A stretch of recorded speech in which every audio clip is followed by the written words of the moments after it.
वधू को माला पहनाए, वर वधू को पहनाए। सर्वमंगल मांगल्ये शिवे सर्वार्थ साधिके शरण्ये त्र्यंबके गौरी नारायणी नमोस्तुते। आपसे प्रत्यक्ष रूप से परिचित नहीं हूँ, पर मैं आज अनजान बनकर आपको एक पत्र लिख रही हूँ। मैंने ऐसा सुना है कि आपने धर्म की संस्थापना की घोषणा की है। आपने कहा है कि स्त्री जाति पे जहाँ कहीं भी अनुचित होगा, अत्याचार होगा, आप आएंगे। मेरा भाई रुक्मी बलात् मेरा विवाह दुष्ट राजा शिशुपाल से करा रहा है। मुझे दुष्ट और दुराचारी लोग स्वीकार नहीं है। शिशुपाल बहुत दुराचारी है। मैं आपसे आग्रह करती हूँ, आप मेरी रक्षा करिएगा। यदि ऐसा संभव नहीं है तो मुझे आत्मघात करना पड़ेगा। मेरा परिचय तो नहीं है, पर मैं निवेदित हो रही हूँ। आपने संकल्प लिया है, उसे पूरा करिए। आइए आप आकर मेरा वरण करिए, आप आकर मेरा परण करिए, और दोनों अगर ठीक से ना कर पाए तो मेरा हरण करिए। अरे भगवान ने कहा चिट्ठी है क्या आदेश? 3-4 बार भगवान ने चिट्ठी पढ़ी। देखो भगवान की लीलाएं देखना तो संयोग से आज हमारे बीच में बैठे हुए हैं। हमारे वैसे तो पेशे से आप सीए हैं, जरा परिचय दीजिएगा भैया खड़े होके। ये जो हमारे सज्जन है, इन सज्जन को मैं इसलिए भी, मैं आपका नाम स्मृति कैलाश परवाल जी, मैं भूल गया, वैसे तो रटा हुआ है नाम। कैलाश परवाल जी बैठे विराजिए। कैलाश परवाल जी ने भागवत के ऊपर एक इतना अच्छा ग्रंथ लिखा है, और वो ग्रंथ दोहे में है, पद्य रचना है इनकी। इतने सुंदर दृश्य हैं, कभी अवसर मिले तो इस पुस्तक को प्राप्त करिएगा। एक बार हम उनका भी सम्मान करते हैं। कैलाश परवाल जी जैसे विद्वान इस सभा में बैठे। आइए अपन वापस उसी दृश्य में चलते हैं। भगवान उस चिट्ठी को खोलते बंद करते हैं, और भगवान ने ब्राह्मण देवता को बुलाया, बोले बैठो। बहुत प्रेम से बैठा है, और जो किया वो सुनिए। भगवान ने क्या किया? प्रज्ञे पाणिना पाणिं प्रदर्शन इदम अब्रवीत। इस श्लोक का अर्थ सबसे पहले प्रज्ञे पाणिनाम पाणिं, भगवान ने उसका हाथ पकड़ा बड़े सम्मान से, और प्रदर्शन इदम अब्रवीत। और फिर उसके बाद भगवान मुस्कुराए और हंसते हुए बोले। अब देखो 2 काम भगवान ने किए। एक तो उस ब्राह्मण को बड़े सम्मान से हाथ पकड़ के बैठाया। क्यों? क्योंकि वो ससुराल से आया था, और भगवान ने सिखाया तो ससुराल से काला कौवा भी आए तो खीर खिला के बिना भेजा। दूसरा, भगवान मुस्कुराए। इसमें मुस्कुराने की क्या जरूरत थी अनजान ब्राह्मण का हाथ पकड़ के? लेकिन इसलिए मुस्कुराए कि भगवान ने कहा मैंने विवाह का निर्णय ले लिया है, और जैसे ही निर्णय लिया वैसे ही मुस्कुराना शुरू कर दिया, क्योंकि बाद में कई लोगों को मौका ही नहीं मिलता। शुरू से ही हंसते रहा। तो मैंने ऐसे कितने ही लोग देखे जो विवाह के पहले क्या गुलफाम हुआ करते थे, और जरा सी शादी के 1-1.5 साल बाद ही पूछो क्या चला, अरे तुम्हें क्या चला? तो चल रहा है। अरे तो ऐसे ढीले के बस घिसट रही है, तो ऐसे कैसे हो जाता है इंसान? हमने 1-2 साल में कई अंगूरों को किशमिश रहकर देखा। अरे आपने विवाह किया है, आप जीवन का आनंद मनाइए। भगवान समझा रहे हैं उस ब्राह्मण से। भगवान कह रहे देखो देवता, हमने पत्र स्वीकार कर लिया, जाके अपनी रानी से कह दो हम आएंगे, आश्वस्त कर दो कि हम आएंगे। जाओ अपनी रानी से कहो। और उनको विदा किया भगवान ने। और देवियों और सज्जनों, अब अपन भगवान की बारात चलने वाले, थोड़ा भगवान के विवाह का आनंद लेंगे। देखो दाम्पत्य जीवन की चुनौतियां, मनुष्य के जीवन में जितनी चुनौतियां आती सबसे बड़ी है। इसमें जितना सुख है उतना ही दुख भी हो जाता है, लेकिन इसमें जितना दुख है उतना सुख भी हो जाता है। ये तो तय है कि आपके जीवन में जो स्त्री पत्नी बन के आ रही है, या आपके जीवन में जो पुरुष पति बन के आ रहा है, उसमें कहीं ना कहीं भगवान की स्वीकृति है। लेकिन होता है दाम्पत्य जीवन में, जब दाम्पत्य जीवन आरंभ होता है तो अलग अलग विचार के लोग एक साथ रहते हैं, तो कई मतभेद आ जाते हैं। उर्दू में एक शब्द है ताजराना।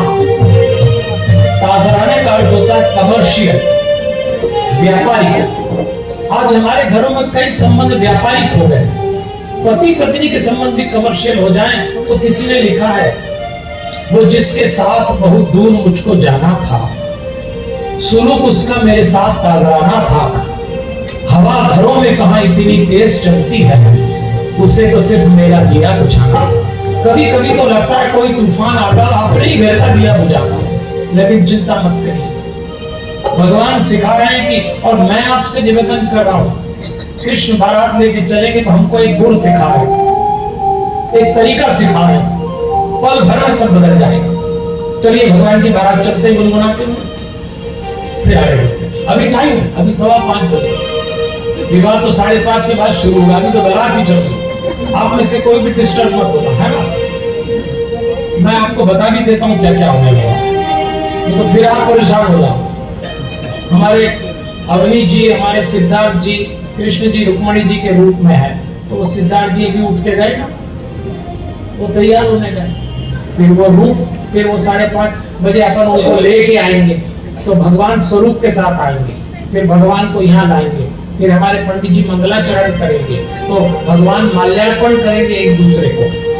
पहले रुक्मणी जी भगवान को माला पहनाएंगी, फिर भगवान उनको पहनाएंगे, फिर मंगलाचरण होगा। आप सब अपने स्थान पे बैठ के इस दृश्य को देखिएगा, और उसके बाद यहाँ एक सोफा लगने वाला है अभी थोड़ी देर, उसके बाद भगवान उस पे बैठ जाएंगे रुक्मणी जी के साथ, और उसके बाद भगवान का रिसेप्शन शुरू हो जाएगा, फिर आपको जो करना है, ठीक है ना। अपन आगे चल। अब भगवान की गृहस्थी में छेड़छाड़ मत करना, बारात जिसने भगवान की बारात को छेड़ा, फिर भगवान उसकी गृहस्थी में छेड़छाड़ करेंगे, इसलिए आप तो शांति से भगवान के साथ चलिए। आइए हम सब भगवान की बारात चलते हैं, चलिए।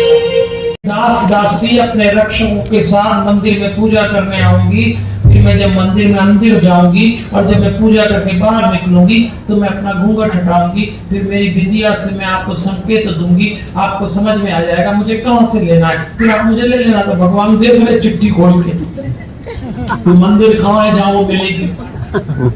बलराम ने डांटते हुए कहा, क्या छोटे जब से चला है चिट्ठी खोल खोल के देखता, सीधा क्यों नहीं बताता कहाँ मिलेगी कहाँ है। अरे बोले दाऊ इसी में तो लिखा है कि कहाँ मिलेगी और कहाँ से लेना। बलराम ने कहते होने वाली घरवाली बड़ी समझदार है, बिल्कुल सही मिल रही है, तुझको सारी प्लानिंग करके भेजी, उसमें कहाँ मिलेगी क्या है। वो इधर चिट्ठी खोल के देख रहे हैं, उधर रुक्मणी ने रुक्मणी जी के भाई रुक्मी ने जो बारात बुलाई थी शिशुपाल की, वो बड़े आनंद मना रही है राज्य में। बारात किसकी? शिशुपाल की। एक नंबर का दुष्ट दुराचारी, और जैसा दूल्हा था वैसी बारात बन गई। जैसे दूल्हा तस बनी बाराता। तो उसमें कौन कौन आया? जरासंध आया, दुर्योधन आया, दंतवक्र आया, दुनिया भर के चोर उचक्के गुंडे बदमाश जिला बदर रासुका सब अंदर, और ऐसी बारात की महफिल चली हुई। उसी समय सूचना मिली कि यदुवंशी बारात लेके आए। सबने रुक्मी से कहा कि तेरी बहन के विवाह में इसकी क्या जरूरत है, जब आ चुकी बारात दूल्हा शिशुपाल, इसकी क्या जरूरत है। रुक्मी ने कहा देखो ये तो स्वयंवर है, मैंने नहीं बुलाया, अब आ गया तो आ गया, और आ गया तो क्या कर लेगा, सुरक्षा व्यवस्था हमारी बहुत तगड़ी है। तब जरासंध ने कहा मेरी बात सुनो, ये बूढ़ा कह रहा है तुमसे, मैंने कृष्ण को 17 बार आक्रमण करके उससे पराजित हुआ, 17 बार उसने मुझे हराया। 18वीं बार जब मैं तैयारी से गया तो दोनों भाई मैदान छोड़ के भाग गए। मुझे आज तक समझ नहीं आया कि वो भागे क्यों। वो कृष्ण है जितना अच्छे से मैं जानता हूँ तुम कोई नहीं जानते। तुम कह रहे हो कोई फर्क नहीं पड़ता, पर मैं बताता हूँ तुमको बहुत अच्छे से, वो कृष्ण है, बिना किसी काम के कहीं जाता नहीं है, और चला जाए तो बिना लिए आता नहीं, कुछ न कुछ करेगा। सब लोगों ने कहा क्या करेगा, कुछ नहीं कर सकता, मेरी सुरक्षा व्यवस्था बड़ी तगड़ी है। रुक्मी कहता है सब लोग अपने अपने काम पे लगे। शिशुपाल आंख बंद करके सपने देख रहा, थोड़ी देर में मेरी हो जाएगी रुक्मणी। तभी जरासंध ने शिशुपाल के कंधे पे हाथ रखे, कहा बेटा तेरी तो शादी होने से नहीं, देखना क्या होगा। उधर भगवान चिट्ठी पढ़ रहे हैं, उधर रुक्मणी जी आई अपने दास दासी रक्षकों के साथ मंदिर में प्रवेश करती हैं। मृदंग बज रहा, शंख ढोल तुरही भेरी बज रही, गवेये गा रहे, माँ अंदर पूजा करती हैं। और जैसी माँ बाहर निकली, रत्न जड़ित अंगूठी से उनके जगमगाते हाथ, अपनी सहेली का हाथ पकड़ा, बाहर निकल के आई। महावर से सजे नूपुर वाले उनके पांव थे, घुंघरू की रुन झुन बज रही, राजहंस की गति से मैया बाहर निकलती है। सुगंधित वस्त्रालंकार पहने हुए हमारी माँ ने, जड़ाऊ गर्दनी शोभायमान हो रही है। चंचल दृष्टि से माँ ने इधर उधर देखा किशोर और तरुण अवस्था की वो उनकी उम्र थी। जैसे ही उन्होंने इधर उधर देखा और अपना घूंघट हटाया, राज स्त्री का मुंह देखना अपराध था। सब रक्षकों ने नीचे मुंह किया। उनकी छवि देख के प्रकृति मोहित हो गई। अच्छे अच्छे नरपति वीर मूर्छित हो जाएं। सुकुमार चरणों से माँ धीरे धीरे आगे बढ़ रही हैं। बाएं हाथ की उंगली से मुंह पर लटकती हुई अलके हटाई और लचीली चितवन से देखा। माथे की बिंदिया की चमक से भगवान को संकेत दिया। भगवान ने इसको आमंत्रण मान लिया। तुरंत रथ पर बैठ के ऐड़ लगाई और भगवान दौड़ते हुए आए। जहां मंदिर की सीढ़ी पे माँ खड़ी थी, भगवान ने हाथ दिया। संस्कृत में हाथ को पानी कहते हैं। माँ ने हाथ दिया, भगवान ने उछाल के पास में बैठा है। देवी, हो गया हमारा पानी ग्रहण संस्कार। ये स्थान आपके लिए आरक्षित है। जब मैं विष्णु हूं तो आप लक्ष्मी हैं, जब मैं राम हूं तो आप सीता हैं, जब मैं कृष्ण हूं तो आप रुक्मणी हैं। बैठिए, ये स्थान आपके लिए आरक्षित है। एक एड़ लगाई और जैसे ही रथ दौड़ा तब तक तो हल्ला मच गया। अपहरण हो गया, अपहरण हो गया, अरे लेके भाग गया। सेनाएं दौड़ पड़ी। भगवान ने अपने बड़े भाई बलराम से कहा, ये सैनिक आ रहे हैं, युद्ध होगा, आप निपटना, मैं तो चला। बलराम जी ने कहा, जा छोटे, हम खड़े हैं, सब निपट लेंगे। एड़ लगाई और रथ दौड़ पड़ा। तब तक तो सेनाओं में युद्ध हो गया। भगवान जंगल पहुंचते हैं और भगवान ने देखा कि भगवान के रथ के आगे एक रथ आके रुका। भगवान ने कहा, ये कौन आया? तो देखा, ओ रुक्मणी जी का भाई रुक्मी कूदा, निकाली तलवार और कूदा। तो भगवान भी कूदे। रुक्मी से भगवान का युद्ध हुआ। खास अच्छा भारी युद्ध हुआ। भगवान ने रुक्मी को नीचे पटका और तलवार से जैसे उसकी गर्दन उड़ाने लगे। नववधू बनी माँ रुक्मणी जी रथ पे से कूदी, भाई की छाती पे आई, ऐसे हाथ लगाया, इसे न मारिए, ये मेरा भाई है। आज हमारी पहली भेंट हो रही है, हम एक दूसरे को पहली बार देख रहे हैं। आपसे मांगती हूँ इसको छोड़ दीजिए, इसके प्राण छोड़ दीजिए, इसको छोड़ दीजिए। भगवान ने देखा, तलवार नीचे करी और सोचने लगे, मुंह दिखाई में भी क्या मांगा, सारा देना पड़ेगा। भगवान ने कहा, अच्छा चल खड़े हो जा। रुक्मणी जी ने चैन की सांस ली। रुक्मी खड़ा हो गया। भगवान ने कहा, अच्छा छोड़ता हूँ। भगवान ने तलवार से उसके आधे बाल मोड़ दिए, आधी दाढ़ी मोड़ दी, कपड़े फाड़ दिए पूरे, ऐसा पिशाच बना दिया। रुक्मणी जी ने अपने भाई को देखा तो सोचने लगी, इससे तो अच्छा मार ही डाला होता। अब ये ऐसे कैसे जाएगा? और रुक्मणी जी को लगा, मैंने सुना तो था इनके बारे में कि बांके हैं, पर इस कदर बांके हैं आज ही पता लगा। भगवान ने भी सोचा, पहली मुलाकात हो रही है, देवी को बता दो। देवी, अपना कोई काम सीधे नहीं होता। उठा पिटा भूत पिशाच बना। रुक्मी बाहर निकला तो उधर से आगे बलराम जी ने, अच्छा बलराम जी का मित्र था वो। बलराम जी ने रुक्मी को देखा तो तुरंत समझ गए कि इसकी हालत किसने की। अंदर गए और टूट पड़े अपने छोटे भाई पे, सबके सामने डांटते थे। बलराम जी ने कहा, कृष्ण तुझे कब समझ आएगी, कब अकल आएगी, ये क्या किया तूने? विवाह के पश्चात पुरुष को ये समझ होना चाहिए कि जिस स्त्री से उसका विवाह हुआ उसके वंश वाले भी तेरे वंश वाले हैं। जितना मान तू अपने परिवार वालों को करता है, उतना ही मान तेरी स्त्री के परिवार वालों को करना चाहिए। और एक लंबा भाषण दिया। अच्छा भगवान जानते थे दाऊद जब बोलेंगे तो रुकेंगे तो है नहीं, तो वो टुकुर टुकुर देखा ही करते थे, जब रुकेंगे तभी देखेंगे। दाऊद ने काट लगाई और उसी समय बलराम जी मुड़े और रुक्मणी जी के पास गए। अब आप देखिए, वैसे तो भागवत में बलराम जी को बहुत श्लोक नहीं दिए, पर अभी बलराम जी ने रुक्मणी जी से बहुत अच्छी बात बोली। उन्होंने कहा, देवी, हम क्षत्रियों का स्वभाव है आपस में लड़ना। मेरे छोटे भाई ने जो कुछ भी आपके भाई के साथ किया ये अच्छा नहीं है। आप अपने मन का मैल निकाल दीजिए और हमारे घर में स्वागत है आपका।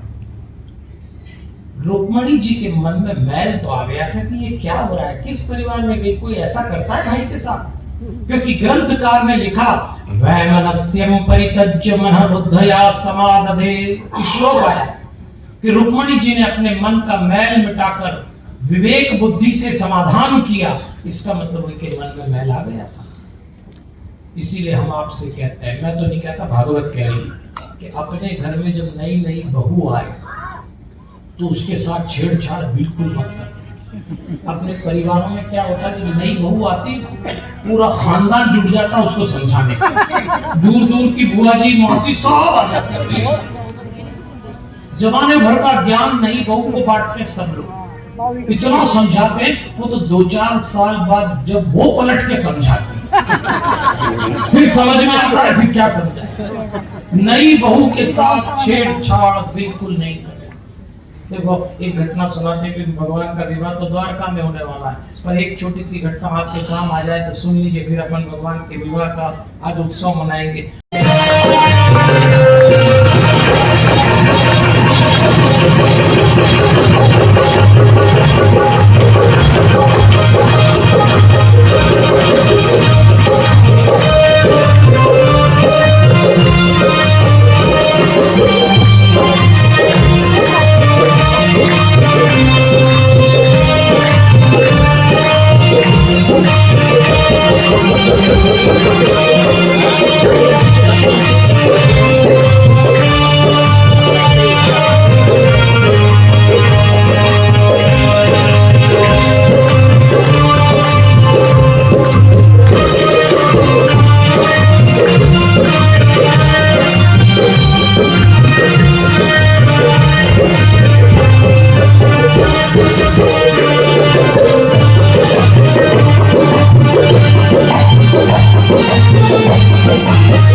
हरि ओम हरि ओम हरि ओम।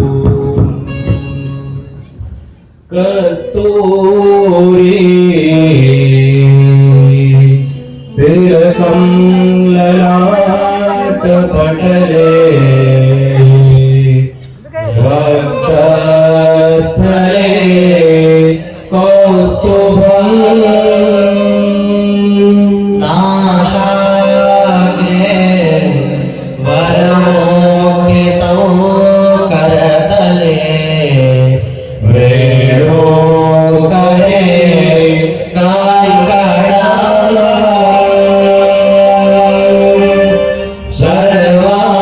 सर्वांगे हरिचन्दनं सुललितं कंठे क्षमो पावली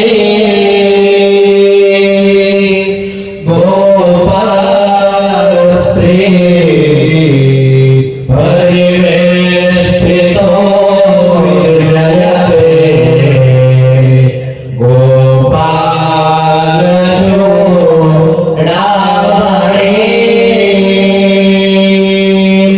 कुर्यात् सदा मङ्गलम्। अग्नि सूर्य सावधान ढोल नगाड़े सावधान। वधु वर को माला पहनाए, वर वधु को पहनाए। सर्व मंगल मांगल्ये शिवे सर्वार्थ साधिके शरण्ये त्र्यंबके गौरी नारायणी नमोस्तुते।